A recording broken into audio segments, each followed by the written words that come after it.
Welcome to today's ASRG World webinar. Today we have the 25th of February and we are streaming to you live from Stuttgart. First of all, let me quickly introduce myself. My name is Sven Schran. I'm the lead of the European locations of the Automotive Security Group, or ASRG. I have worked in the automotive industry for the last 13 years. And now during the last 4 years, the focus of my time is on product or vehicle security. Just quickly, the Automotive Security Group is a non-profit organization focusing on advancement of the automotive security industry. It is an open community to support the coming together of two areas of competencies, the IT security and the automotive market. This community is for you, the automotive engineer, the IT security specialist, the researcher, the beginner, the hobbyist, or even for the people that are in the wrong YouTube channel. This is a community of volunteers. Our entire organization we build on volunteer efforts from the administrative team and of course yourself. ASRG is based on three important pillars: knowledge, networking, and valuable collaborations, which we support as our core values.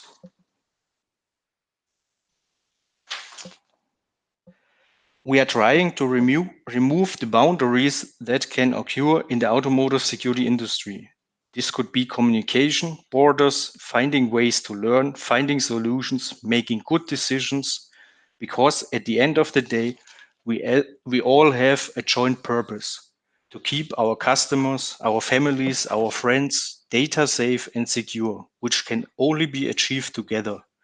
If you want to get more involved, make an impact on the industry, start your own ASRG location, participate in a technical committee, or be a part of a project, please reach out to us. You can find out more about ASRG at our homepage at www.asrg.io or just send us an email at hello@asrg.io.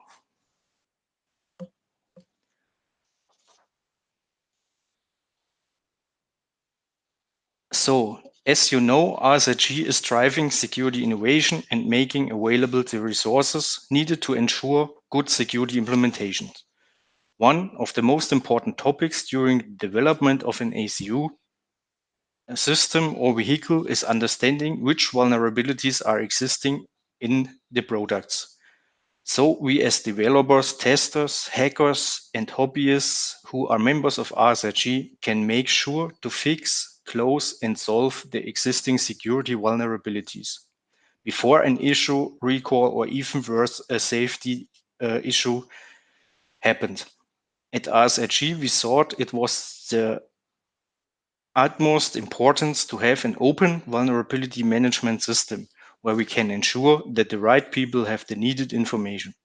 We need your support to help derive the requirements for our next project. Please take the time to fill out a quick survey for the Automotive Security Vulnerability Management project.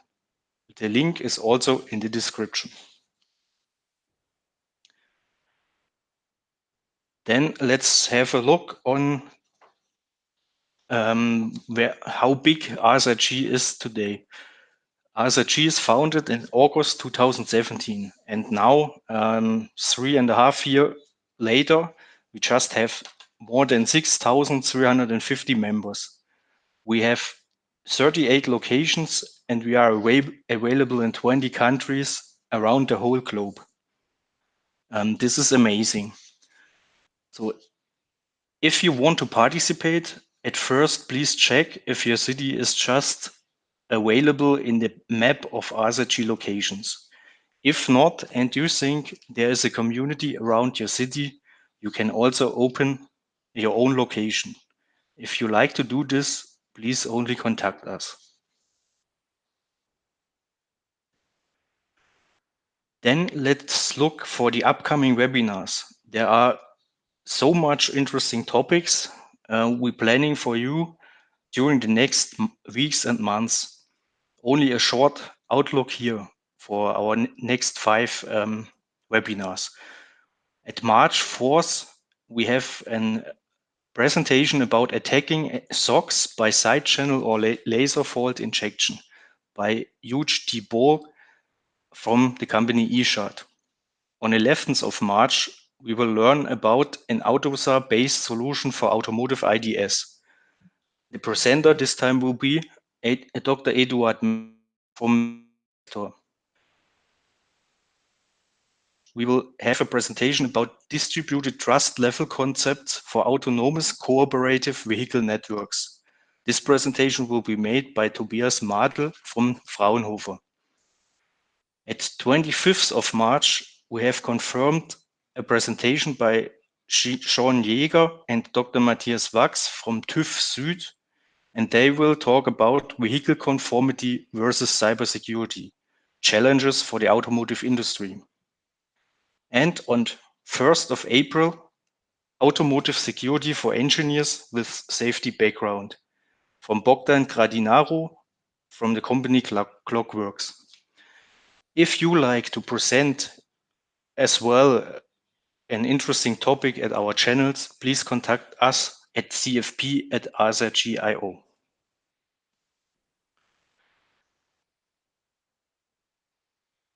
Then let me welcome Mr. Andrea Amico, the founder of Privacy for Cars, who will present today for us a webinar about redefining cybersecurity for the third screen from safety to privacy. Hi, Andrea.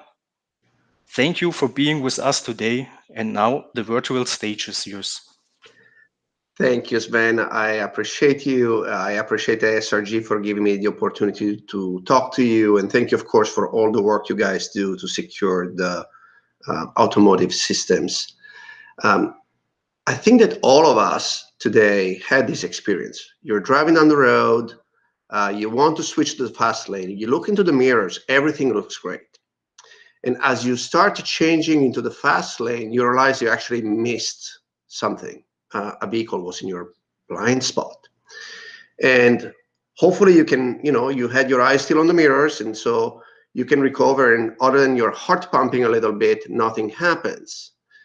But sometimes we may have just not the reflexes to recover, or we may think we may actually can still squeeze into that fast lane regardless of what we saw. And when that happens, not only we hurt ourselves, we hurt other people as well. Today, I'm here to tell you that the automotive industry has one blind spot like that, and it's privacy. My name is Andrea Amico. I'm the founder of Privacy for Cars, which I believe is the first and still only company that is dedicated to try to solve the privacy issues related to vehicle data. And by vehicle data, we really mean data collected by not only by the vehicle operating by itself, but by users. And much of this data is actually personal information and regulated as personal information under many, many countries. We started with a very simple observation. People were leaving a giant digital footprints in cars that they had just finished renting or selling, and with a simple mission, which was, well, that shouldn't happen. And today we have become the de facto standard in the wholesale industry in the United States. As of next week, we'll be in Canada. We started to move significant steps into Europe. And so we're happy that we're start to be a driving force for companies to think more about personal data and how to create protections for consumers and for the companies themselves. As part of what we do, I mean, I'm not a cybersecurity researcher full-time, but we often shine the light of privacy for the first time in very dark alleys and corridors of vehicle data. And so it's not uncommon that we discover stuff. And actually today I'll show you a couple of things we discovered, including a quick demonstration of cybersecurity vulnerability I discovered exactly 3 years ago. Today is the 3rd anniversary of me disclosing it responsibly to the auto ASRG. So happy birthday, CarsBlues. I'm an engineer by training. I've been in automotive for over a decade, and my biggest regret is with the beginning of COVID is that I had to stop teaching engineering ethics. I hope I'll go back to that soon because I thoroughly enjoyed it. So why am I saying that the automotive has a privacy blind spot? Well, because really the industry, just by the way it has grown up in existence and culturally, is really hyper-focused on physical safety and product liability, which are good things for cars. But again, as the industry is moving into the fast lane of not just being in the transportation business, but being in the data business, then our perspective is that data security and privacy have not followed the same path. And specifically, ISO and engineering frameworks are fully inadequate to tackle the issues related to vehicle data. Often regulators are unequipped, and there's just a lack of education in general within the broader industry. And by that, I mean that, oftentimes you have guidelines include protections in real world scenario, but what's really happening in the real world is actually not part of those guidelines whatsoever. Anything from legal definition being completely misunderstood by the industry to the fact that vehicles last over a lifetime, are traded multiple times, are shared, all those things are typically missed in those ISO definitions and regulatory frameworks. And also, it's not taking into account where the actual crimes are happening. And some may say that despite, or maybe more cynically, because the industry has a growing appetite for data and trying to convert users and drivers into sources of information can be monetized, privacy by design and by default, which is, by the way, is a requirement in many legislation, like in Europe under GDPR, they're highly, highly uncommon. And actually, we observe exactly the opposite. Three things we observe all the time is, one, we see features were originally designed for safety purposes are being repurposed for data hoarding purposes, which is beyond the understanding of consumers, beyond the original intent, and sometimes in certain regions, beyond the legal basis. Two, a lot of the new convenience features we look into, we found a lot of serious privacy risks and a very low bar for expectations. Again, you'll see a couple of examples of this today. And the other thing is that there's a little bit of strange situation in which, from one side, the industry encourages very much vehicle sharing. And there's a lot of business models that are really encouraging that. But at the same time, when it comes to cybersecurity, vulnerabilities, and data privacy issues, those are dismissed. Any vulnerability that requires physical access is dismissed as not that important, not very likely. I will show to you how that is completely not accurate and why physical access need to be part of anybody's threat model. The other personal experience I have is that every time we find an issue, the response tend to be very scant.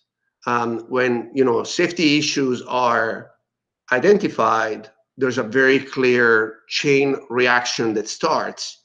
But when privacy issues are found, we don't think that the same is happening. And so again, my hope is that after today, more of you will find interest in the topic and that you will be encouraged to do your own research or collaborate with us in your research. Now, this is what I find perplexing, right? If you think about traditional cybersecurity, and I'm sure many of you have started your careers in traditional cybersecurity, hardly anybody thinks about, oh my gosh, a hacker may be electrocuting me through the keyboard, or may alter the battery management of my phone and make my, the battery of my smartphone explode in my pants. Nobody thinks about that. And it's not to say that physical safety is not a concern for these kind of systems. I'm sure if you guys read about Stuxnet, or if you work on industrial controls, you know that this is a real thing, but it's an edge case, very specific edge cases. The real crux of, the fundamental basis of cybersecurity is really about data protection. That is what is paramount. And safety comes, again, as a specific considerations. Cars, not so much. And again, it's part because of the culture and tradition, the origin of vehicles, right? Vehicles were just things that took you from point A to point B. And now I personally laugh when people tell me a computer is a smartphone on wheel. That's way reductive. I mean, you guys know it better than I do. We're looking at, tens, if not hundreds of computers on multiple networks, at least nowadays 2 cellular connections, one embedded in the TCU and at least one from the driver, and potentially multiple of people are connecting to the car. And reality is that those 1 or 2 hours that you drive the car were until recently the only time in which humans could spend without being in front of a computer or a phone, well, at least legally, right? You shouldn't text and drive. But so the fact that, companies found that car is essentially a browser, but in the real world, and if you overlap what you learn from people's behavior in cars with their digital behavior, you can paint a very fine picture, which again, may be great for advertisers. This has led to a giant race into trying to harvest and monetize more and more vehicle data. And while this is happening, this is the fast lane that I'm talking about, that people want to get into. Unfortunately, if you look at the standards out there, there's really 2 main ISOs. 26262 is really stuck in the past because a lot of what it is about is the same issues and considerations that would apply to the car that your dad was driving. And if you look at the new ones, the 21448, for instance, is really about cars that are not in commerce for the general public today. And so while they're very helpful from an engineering standpoint, they carry no value for the billions of people that get in cars every day across the globe. So, here's some example, right? This is UNECE WP29. They have 6 working group. Again, 5 of them is really traditional stuff that would, what I said, would apply to your dad's car. There's one about automated connected vehicles. Again, very safety centric. There is not a line here that is really about privacy. And if you look even at the newest ones, I mean, ISO 21433 has been in draft form for 5 years now. That has a very reductive view of what the scope of automotive cybersecurity is. And you can see it, for instance, National Highway Traffic Safety Administration in the US is currently revising their 2016 cybersecurity best practices. It's really driven by, and updated based on these 21434. But, what's the mission? Right there in the first paragraph, it tells you the mission is to ensure systems will be safe under expected real-world conditions. And I take major issues with that. Again, as a former professor of engineering ethics, every ethical code of engineers around the globe starts with protecting people is paramount, not protecting systems. We don't build homes, bridges, cars so that, we don't worry about the safety of the bridge because we're worried about the bridge. We're worried about it because people may be on it. And all these definitions that we have today instead are very system-centric. And I think if we took a much broader view of saying we need to ensure that people in and around vehicles will be safe under expected real-world conditions, then data security and privacy would finally come into the spotlight. And it's really important we do that. Now, I think that some get it better than others. ENISA, I think, is the best example out there, and 2 reasons. One, it is from an agency that is really about generic cybersecurity. So they are not constrained into their views by what traditional automotive industry views are. But most importantly, it's European. They wrote these guidelines just a year after GDPR came into effect. And so even if you really need to read between the lines when you look at their attack scenarios, they actually do a pretty good job when they do their threat taxonomy. And most importantly, they mention that you need to follow privacy by design, which again, privacy by design and by default, which unfortunately has been left out, privacy by design and by default is a legal requirement under GDPR and e-privacy, and it's still missed in the vast majority of automotive applications. Now, they also, again, in the threat taxonomy, there's 2 things that they mentioned that I find interesting. One, they mention identity theft. Although the identity theft they worry about is that people will not pay the tolls, which if you've been driving in Europe, clearly you know it's a big thing.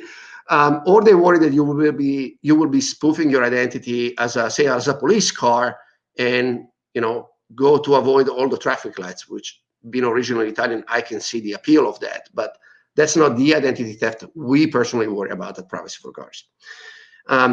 There is some consideration here on abuse of personal data, but it is stuck and tucked in under legal. Again, this is they just thought about GDPR because it came a year before. There is one major problem with designing systems that try to do the bare minimum to comply with the law. And the problem is that the law changes, and specifically in the area of data security and privacy, you can expect that the bar will only go higher in the future because there are some real threats out there. And so if you design systems today to just meet where the bar is today, is problematic, because over the 20 life asset typically of a vehicle, you will find yourself out of compliance. And so you either need to set the bar much higher, or you need to create systems that are flexible and can adapt to changes in the law. And that is typically not what we observe. The other thing we observe, and again, this is symptomatic of the fact that the industry really is not focused too much on this issue, is that the lingo itself is wrong. There's, I think the classification of 5 levels of automated driving are very famous. We realize nobody has actually bothered creating a 5-level of connectivity for vehicles. And so, we took it upon ourselves to say, well, if 0 means no connectivity and 5 means V2X, what are the levels? And so that's what we did here. And then what we realized is that what OEMs and tier 1s call connected, which typically means there's an embedded SIM, there's a TCU in the car, is not how the law defines connected vehicles. If you read the GDPR, if you read e-privacy, if you read California Consumer Privacy Act and a bunch of other legislations, the way they define a connected device is a device that is either directly connected to the internet or can connect to another device. That means those vehicles at the turn of the millennia that had Bluetooth and USB ports and connected to a smartphone of a user, they are connected vehicles under the law. And the fact that the industry misunderstands and misrepresents what connected really is under the law is problematic, because there's a whole gap of 15 years of installed base of vehicles that are completely unaddressed. Here's the other issue, right? The industry really focuses today. I'm sure everybody has seen the Jeep hack video, and everybody focuses. You've seen the definition of ENISA, right, before, about loss of controls of systems and manipulations of systems. Well, according to Upstream, which I believe is the most reputable source for what actual threats exist out there, that's about 1/4 of the incidents in the last decade. What are the top 2? Car theft and break-ins. Big surprise. People hack cars because they want to steal them. They manipulate key fobs and those kind of technologies. And number 1 is data privacy breaches. That is not only the largest category, yet ignored, but it's the fastest growing. While in the average in the decade was 30%, this last year alone was 36% of the incidents. And in fact, I was having a conversation just a few days ago with a person from Interpol, and they were on a call with the Auto ISAC, and they said, criminals are starting to pay attention to vehicle data. I don't find that surprising at all, because if you ever spoke with law enforcement, or if you have a cousin who is a criminal, not my case, but maybe some of you do, but criminals are economic, especially thieves, they're economic creatures, right? There's business people. What they want is stuff that is easy to do, that makes them money, is easy to dispose of, and it's unlikely to be investigated, it's unlikely to get them caught, and if they get caught, it's unlikely to get them punished, at least in a severe manner. And so while, again, there's a lot of attention to the total loss of control, remote loss of controls of vehicles, If you think about those, those are not very likely to happen simply because, yes, you could get a lot of money out of something like this because you could sell a hack like this, but to who? To the OEM or to an adversarial state? I mean, this is not a fluid market. This is really hard. And by the way, chances are you're going to have the FBI and the Interpol on your tail. They're going to catch you. You're going to spend a long time into a dark hole, as you should. Think about vehicle theft. Well, it's becoming easier and easier to do, especially with key fobs. It's on the rise. It makes you a good amount of money because the car is worth, tens of thousands of dollars typically. Clearly, there's a market for it. Now, it's grand theft auto, so you still end up in jail most likely. And especially if in a chase you hurt somebody, you're probably going to be investigated. Vehicle data? Oh, that's the easiest to do. And while on a single instance, it doesn't make you maybe that much money, even though as you will see some example in which the data is worth hundreds of dollars, it is literally, I think, the most expensive data you can buy on the dark web. It is a very established market. There's a clear market for data. There's a clear market for personal data. And unless somebody gets hurt, it's unlikely you're going to be investigated, which means you're going to get away with it. You're not going to be published. So again, not surprising, criminals focus on that and not on the former. Now, we find that there's a couple of very important misconceptions in the industry. So listen to this video. This person works here, and if your phone's not in the car, it will not connect to it. Nobody can get any of your information. Thank you. And look, I don't want to pick on this lady at a rental counter where I was returning my car a couple of years ago. This is just a general perception of not just the public, but of regulators, agencies, most importantly, the people in the industry. They think that data is either not there or it's well under lock. And that brings me to misconception number 2. That cracking those locks is actually really hard, right? If your mental image is that the car is a giant safe when it comes to personal information, and then you think, well, it's going to have to be really, really hard. You can't go to a place like the car hacking village and spend a couple of hours and think you can hack into a car and extract personal data. Oh my gosh, that's never going to happen, right? And so I just asked to myself 3 years ago, what if these are actually misconceptions?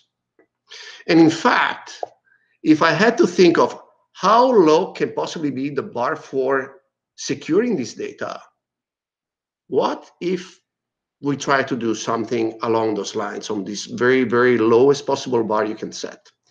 And so from the moment in which I had this idea to the moment in which I contacted the Auto ISAC, it was less than 2 months. And I called them again 3 years ago, exact to the day. And I told them, hey, I think I can extract personal information from cars of 3 makes. That eventually became 22 different makes. And well, since 3 years have passed, I'm assuming that whatever action was going to be taken has been taken. So I figure I should give you a little demonstration. Little disclaimer, I'm not going to demonstrate how I do it. A lot of people kept telling me, well, hacking cars is really hard. So I enlisted the help of my daughter, who 2 years ago was 8 years old. And I asked her to hack into a car to see how hard it could possibly be to extract somebody's text messages, for instance. So watch this video. Hi, my name's Sophia, and I'm 8 years old, and I'm here to teach you how to hack a car. With this trick, you can see somebody else's contacts, who they called, and even read their text messages. Hey, isn't card hacking really hard? Don't you need special tools like these? No way. If I can do it, you can do it. Before you can hack a car, you need 3 things. 1, you need to buy a burner phone. I bought mine from Walmart for $45. Don't worry, you don't need to activate. This is all the money you're ever going to spend. Once you have your phone, you're going to need to root it. Is this how you root a phone? If you or your dad don't know how to root it, just go on eBay and search for one that's already rooted. Samsung phones seem to be working the best. Plus, they're really cheap. 2. You need to know the Bluetooth MAC address and your phone name of your victim. Most people leave their Bluetooth on, so it's easy with a free scan. But do you know what's even easier? Some cars just list this information on their screens. Voila! 3. You need to download an app called Bluetooth MAC Address Changer. Guess what it does? Now you're ready to be a car hacker. All you need to do is change the name of your burner phone and its MAC address to match your victim's. Then, sync your burner phone using the usual procedure. Many cars will believe the original owner is in the car. We'll let you see all the personal information. Hack complete. Let's see what Mom texted Dad. It's from my mom. Hey, handsome. I'll be home late tonight. See you then.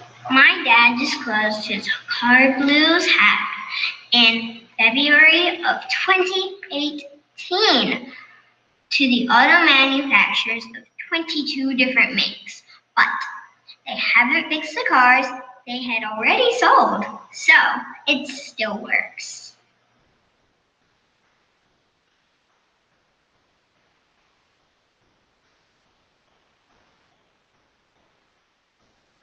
So of course, I'm going to ask you to use this information responsibly. This has been, again, disclosed responsibly 3 years ago. I'm aware of many researchers out there that are aware of this kind of spoofing attacks. And all we want to do here is to give you an example on how easy it can be to get access to personal information of people. And my hope, again, is that inspires some of you who wanted to do research in this arena to find the issues, responsibly disclose them, try to fix them. As far as CarsBlues is concerned, it's still a 0 day for many, many vehicles. As you heard in the video, there are tens of millions of vehicles out there that are still vulnerable to this because the changes in the authentication protocol that we recommended were implemented only for the vehicles and not been manufactured yet. Hi, my name's... And reality is that you really don't need any fancy technology, black magic, hacking whatsoever in the vast majority of cases. And I'm telling you this because we have, over the last 7 years, built many profiles to demonstrate to companies how significant is the footprint that people are leaving behind in cars when they sell them or stop renting them, or they get into a total loss accident and now their car goes to a tow yard with all their data, home addresses, garage door codes, all this stuff. And this is one example of how detailed of a dossier you can build out of a person that drove a vehicle just by taking a 30-second footage of the infotainment system, just browsing the screens. This is what you can find out. Who they are, who the spouses are, where the kids are, which high school do they go to, which colleges did they want to visit, where did they take their SAT test, all sorts of stuff, not to mention, of course, the 3 garage codes of their 3-car garage in their home. We find this very disturbing. And this is a pervasive issue. If you run the math, last year, more than 4 out of cars for sale still contain this type of personal information. No safety nets have been put in place, by and large, with a few exceptions, which I'm going to talk to you about. And this leads me to why you should be thinking about physical access to vehicles, because if you run the math again on how many times a person sits in a vehicle that contains somebody else's personal information, in the United States alone is more than 1 billion times a year. This is a large, silent data leak that happens every day, car by car. Now, the manufacturers are starting to take notice, and watch this video. If question 1 passes in Massachusetts, anyone could access the most personal data stored in your vehicle. Domestic violence advocates say a sexual predator could use the data to stalk their victims, pinpoint exactly where you are, whether you are alone, even take control of your vehicle. Vote no on 1. Keep your data safe. Now, this was part of a $30 million or so ad campaign in Massachusetts to try to kill Proposition 1, which was a right to repair bill. And it's a scary message. And I think many people discount it as, okay, so that's some fear tactics here going on to avoid right to repair actions to pass, which it did pass, at least in Massachusetts. Unfortunately, these cases actually do start to appear. And it's really, really sad. This is probably the most famous recent case in which this woman woke up in the middle of the night with a stranger, well, her ex-boyfriend really, sitting on her bed in the middle of the night. Why did it happen? Well, because he had synced his phone and tethered his app to the car, so he'd been stalking her for months. And then one day he mustered the courage to use the application to unlock the car that was parked outside her home, press the garage door button, and get inside her house. And the only reason why we know about these cases is because, again, they get investigated because somebody got hurt. But all these other cases in which people's information is exfiltrated, very little transparency over that. So what are the changes? Well, many companies now start to change their privacy policies. They're doing it mainly because we start to see lawsuits. For instance, all the car rental companies have already been sued over this specific issue, personal data left in vehicles. And so what they do is that they put in the fine print in the agreement that now the burden is on the consumer to remove the data by performing a factory reset or something similar to that. Okay. Now, the problem is that I think if you spend $30 million by telling people that there is an issue, maybe it wouldn't be a terrible idea to also start doing something about it beyond just changing your privacy policy. And look, we're very fortunate because we are actually working with a growing number of financial and fleet players that actually are setting those safety nets. So it is possible. It just takes the will. One other issue that we came up is this. Many cars nowadays come with a companion app, which is a great idea until you realize that somebody could be taking over your vehicle. And by taking over, I mean they could be starting it remotely.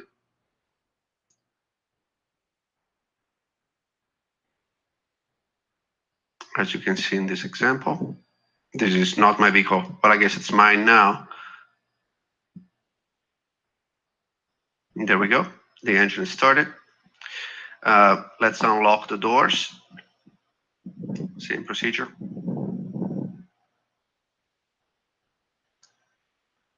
Please watch the time. It takes about 45 seconds to steal a car. And of course, you can also go in the journal and see where the car is. So we started disclosing this stuff about 2 years ago. And actually, with very similar processes, we realized how easy it was to create an account and just take over a vehicle like you see. And then we also started to realize that actually there starts to be a commerce on the dark web for these credentials. And you can buy a full dossier on somebody, social security numbers, credit card numbers, medical data for about $40 to $50. This stuff is uncommon, but it sells for $200, $300, $400, $500. Why? Because it's attached to a car, right? And once you can locate that vehicle, unlock it, and start it, how hard can it be to steal it, right? And so we disclosed this to several manufacturers. In many cases, we didn't get a response.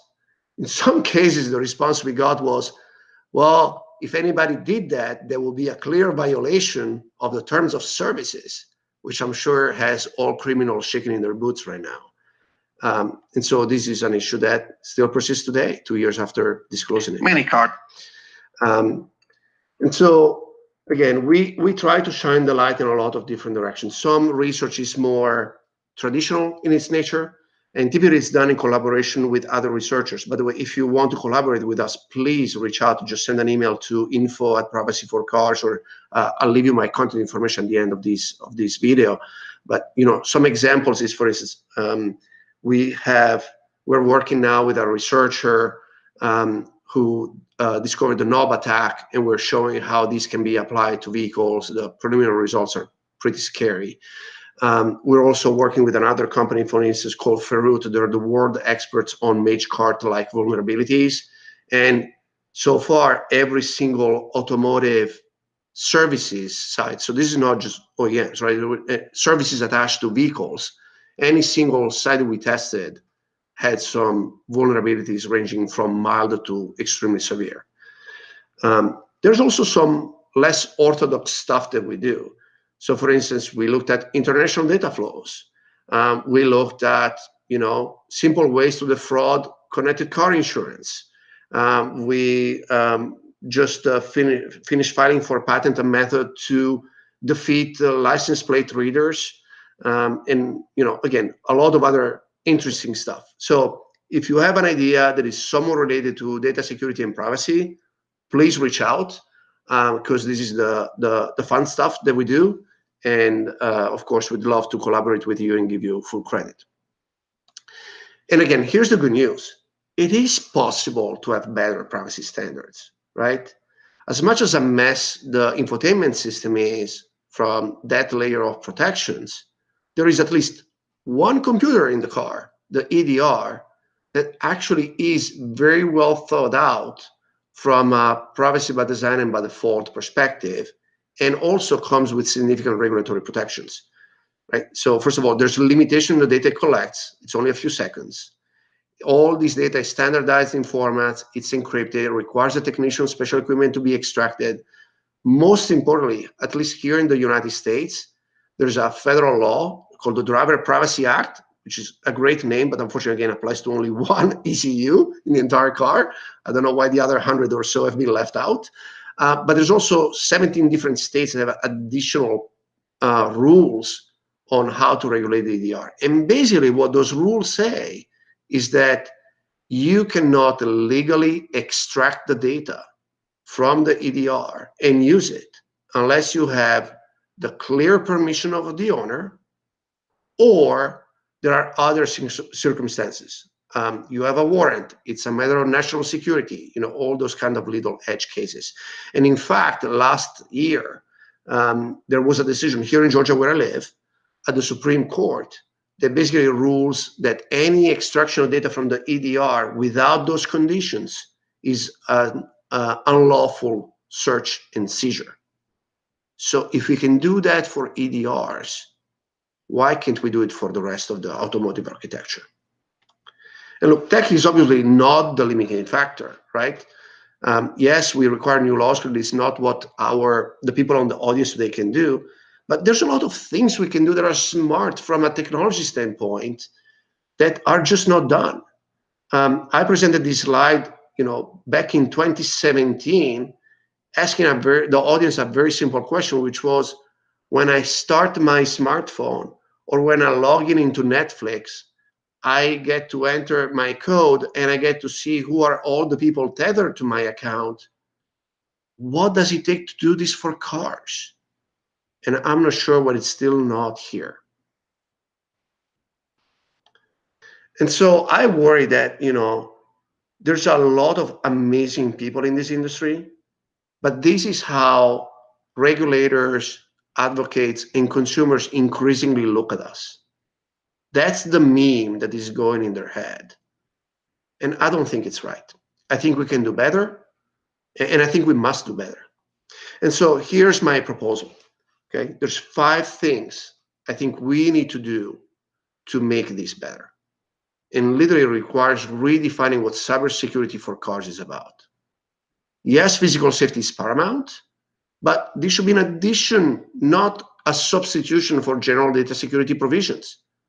And those need to be applied for connected vehicles the way they're defined in the law, not the way we like to define them.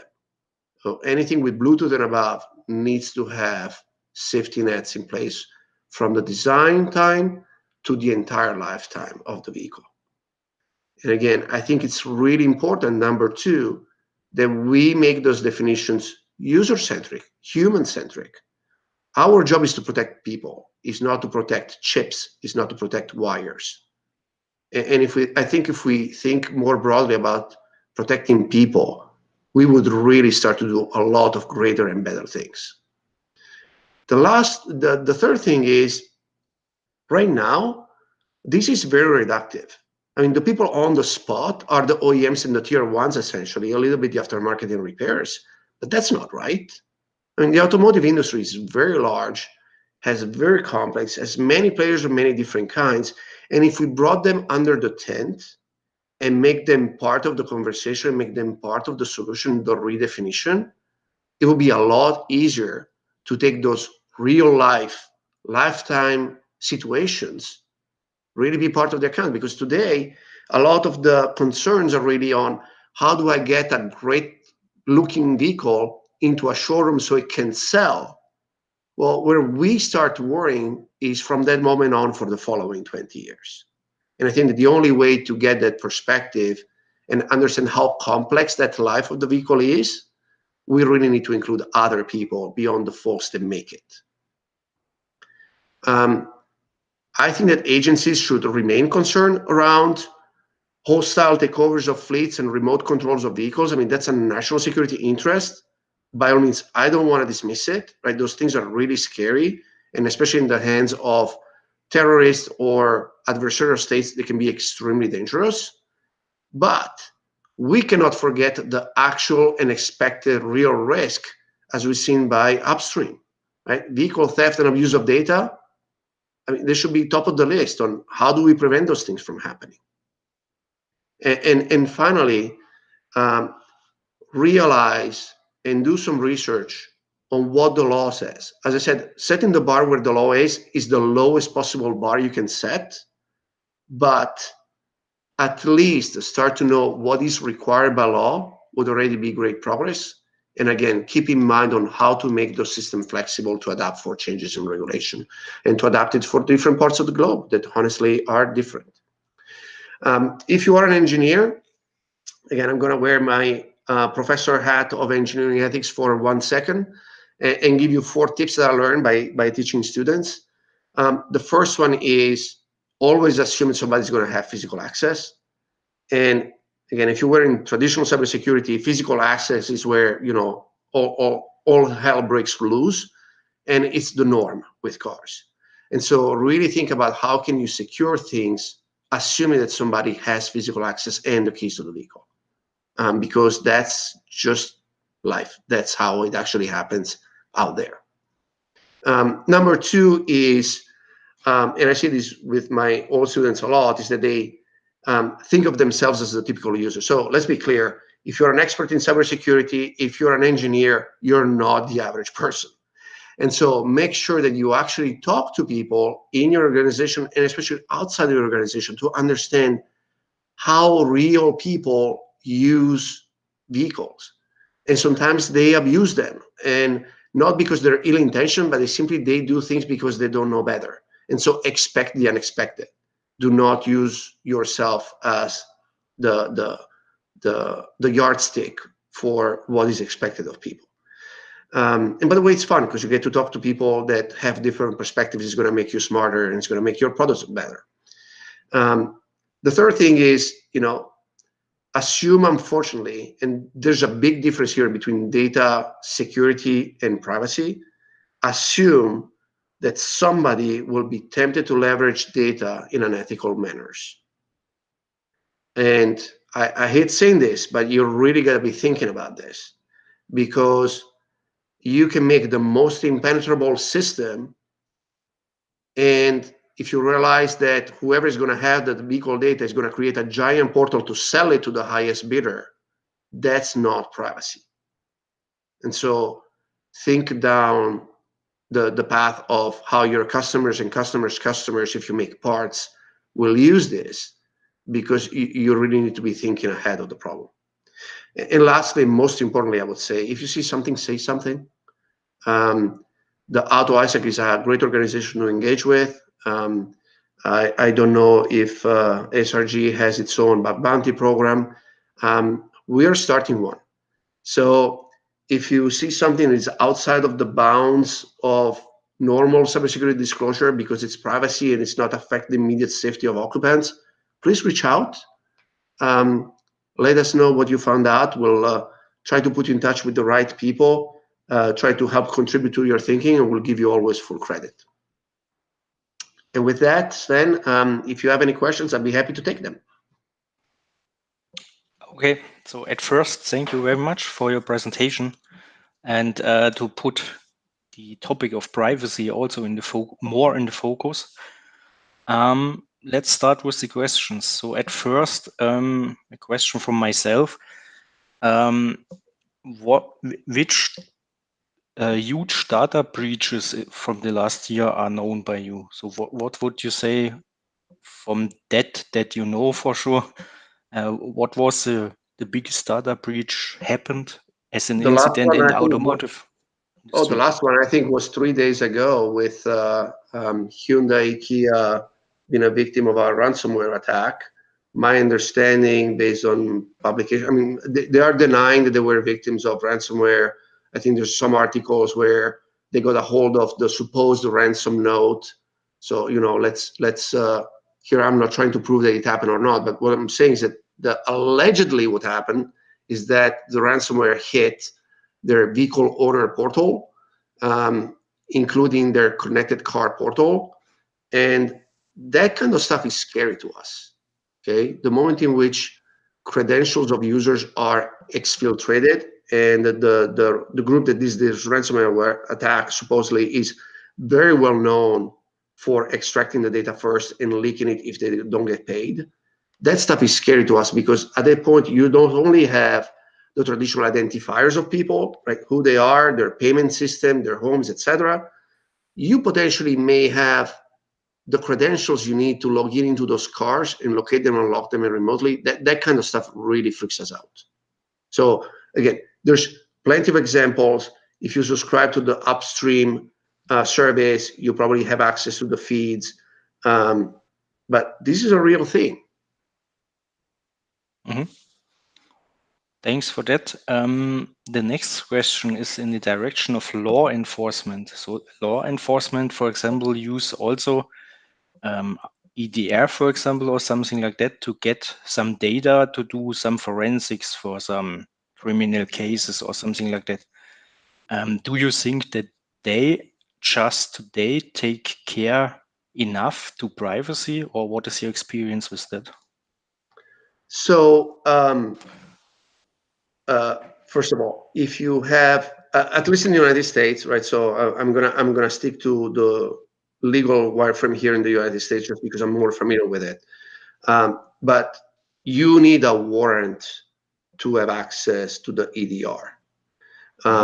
And once you have a warrant, this is just part of any investigation, right? You can have a warrant to search the home of somebody. This is not any different, right? So the laws are written in such a way that the data in the EDR is considered personal and private and out of common view, which are the criteria here in the Fourth Amendment in the United States. And so if you get a warrant, it means that the police has deemed that this data will be important to solve the case, and a judge has agreed to it, right? So it's a standard process. That is not extremely concerning to us, because again, there's a process, there's laws, there's regulations, there's limitations in what you can do. It is very different, again, for non-law enforcement or even law enforcement just extracting data just because they please to do so and potentially share it with third parties. That is not great, of course. The legal setup is difficult, meaning that it's actually quite unclear. For instance, if you extract data from an infotainment, it is not clear whether you can legally do so without a warrant or not. And so there are some people that most companies in the space of forensics will recommend that you have a warrant. But I think what's going to happen is that eventually somebody's going to start to do it without warrants. And they're going to be challenging the laws, and then eventually those things will bubble up to the Supreme Courts, and then the Supreme Courts will decide. But that the lack of clarity in the laws is a problem. Mm-hmm. Thanks for that. So coming in the area of connected vehicles, is it known by you? Should it be a common approach that there is anyway an opt-out option for the users, though that the OEM is not allowed to collect, for example, your data? Yeah, so hard to generalize here, okay? But so we did a benchmarking of the privacy policies in the United States of 40-something makes, okay? And there's a range of what companies write into their privacy policies.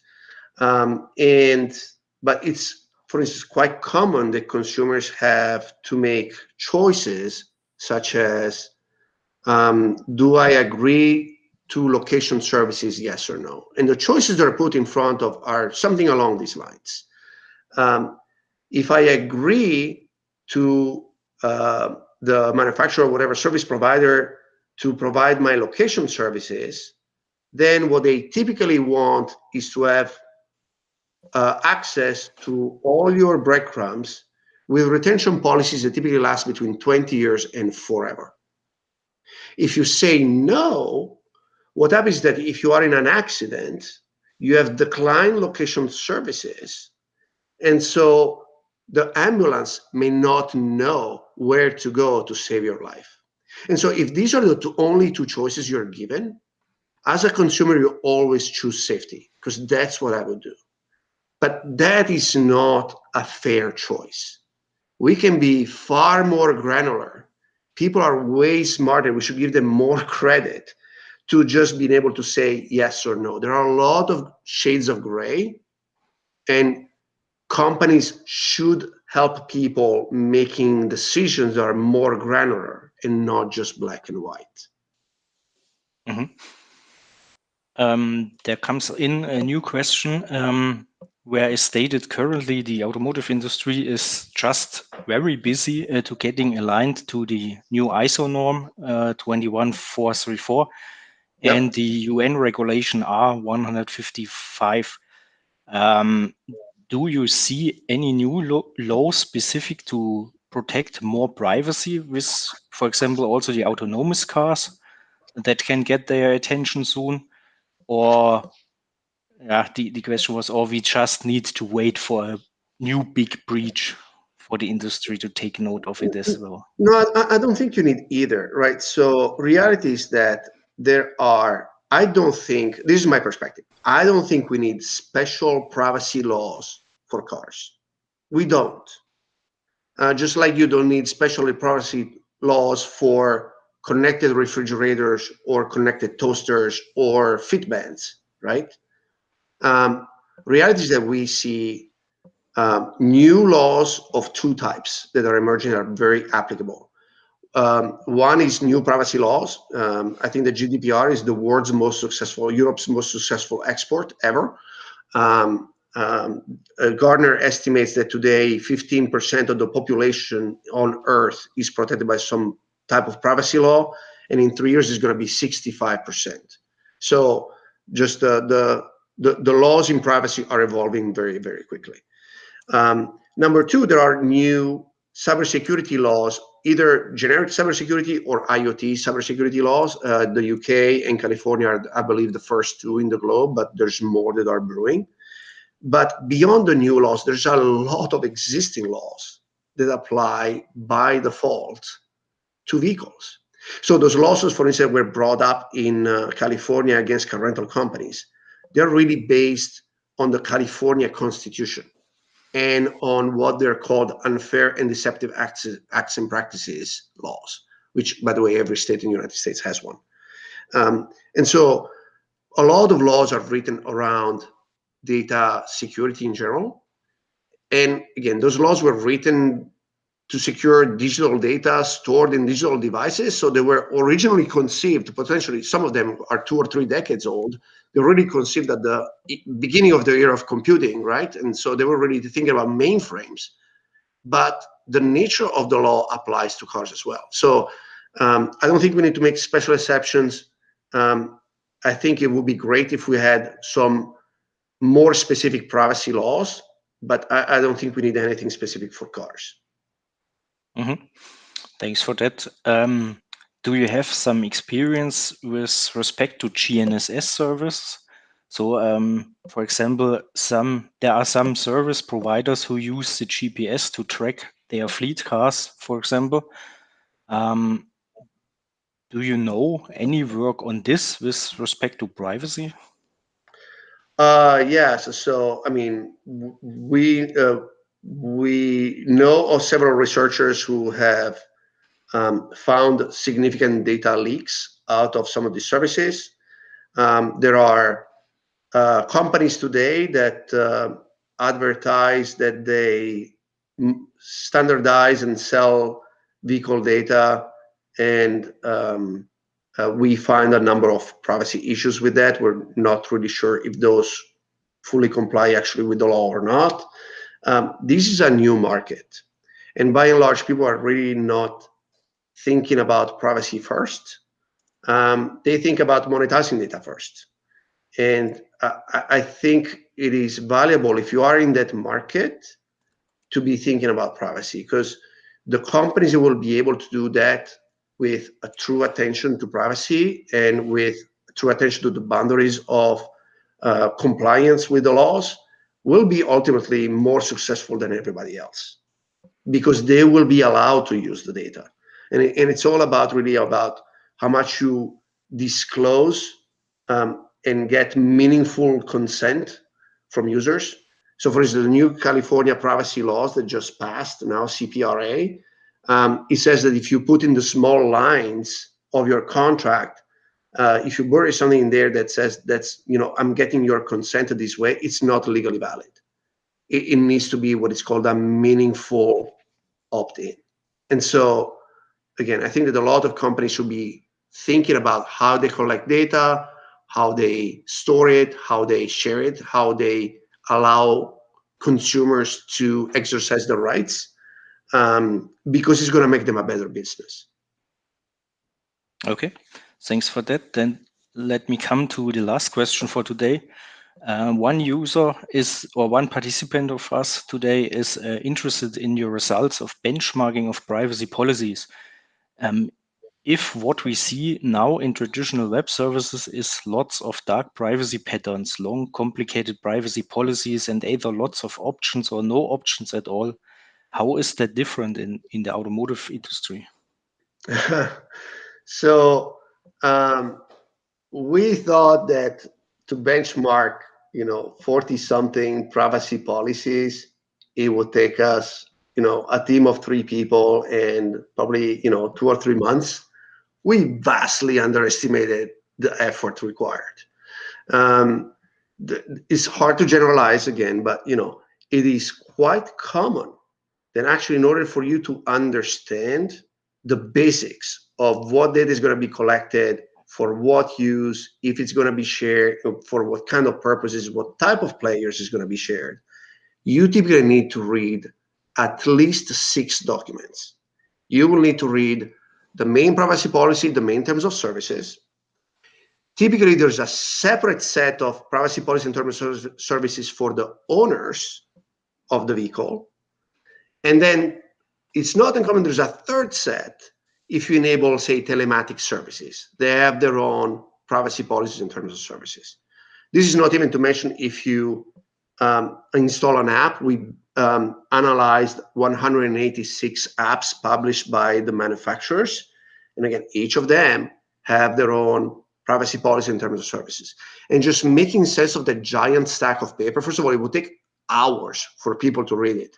We found many policies require a PhD level education to understand them based on objective measures of complexity of the text. And, you know, the average person out there has a high school diploma. We find that troublesome and problematic. And again, we haven't published the results yet, but give us a little bit of time, and hopefully in the next few months, you'll start to see that. Okay, very interesting. Okay, so that let us come to the end. So again, thanks very much to put this privacy in the focus and provide also this interesting presentation here with ASRG. I would like to give you the chance to make some words from your point of view to the audience to close the meeting for today. Well, again, thank you for the opportunity. It is, I think that privacy is the biggest little secret of the industry. So we find this, of course, a very exciting space.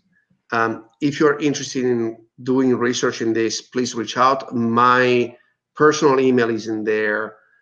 You can contact us also through the website. And again, if you find something, please say something. Millions of consumers out there will be grateful for what you do. So thank you. Okay, then also from my side to the participants, thank you to be with us today again.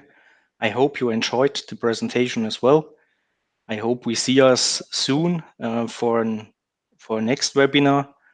And then I wish you a good evening, a good day, good morning, wherever you are in the world, and goodbye.